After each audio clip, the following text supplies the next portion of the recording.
Hi, welcome to this video on what is density. In this unit, we're just going to talk about the density concept in this video. And what is density? How can we use density? What's the point of it? So one thing to understand, of course, is what is density. So we need to start off talking about density being a ratio of mass to volume of a substance.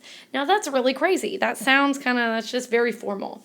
But really we need to think about what these mean. Mass is the amount of matter in a substance, and volume is the space occupied of that substance. So basically, density is just how much matter we are cramming into a certain space. The more matter in a space, the more dense a substance is. The less matter in that space, the less dense it is.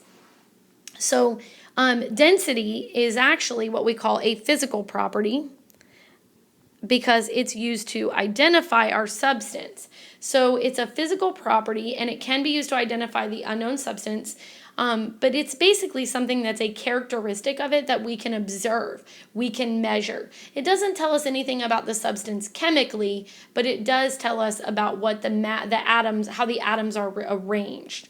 It's also a physical property that we can use to identify. So that means that it's also, if we're identifying, an intensive property.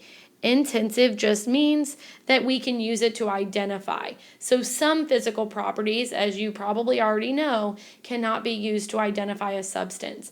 Those physical properties, like a mass reading of 50 grams, don't really tell us what that substance is. Or a temperature reading of 30 degrees Celsius doesn't tell me what the substance is. But if I can use that substance to identify it, then, for example, color, something that is clear might be water. Now, that color is not a great one, but it could work. That would be considered intensive. So, for example, a swimming pool and a glass of pure water will always have the same density because we know density should always be the same for all substances. The density, so regardless of whether I have a swimming pool or a small glass, the water is water. It doesn't change. So the density is going to be exactly the same. The density of water is always 1 gram. Oh, I didn't record that right. It's always 1.00 grams per milliliter. It will always be that quantity. It will never change. So water can actually be used as a reference to estimate other things. So what we know is that for water molecules, 1 gram of water molecules will occupy 1 milliliter of volume. So if we have the same milliliter of volume, but we have more grams, that's going to be more dense. And if we have the same milliliter, but less grams, that's going to be less dense. So what you'll see right here is a density column. The density column is really great because it allows us to see references or compare things in reference to each other. So what you'll notice is when you're looking at this density column is that the water is actually colored green, so that way it sticks out. Otherwise it would be harder to see.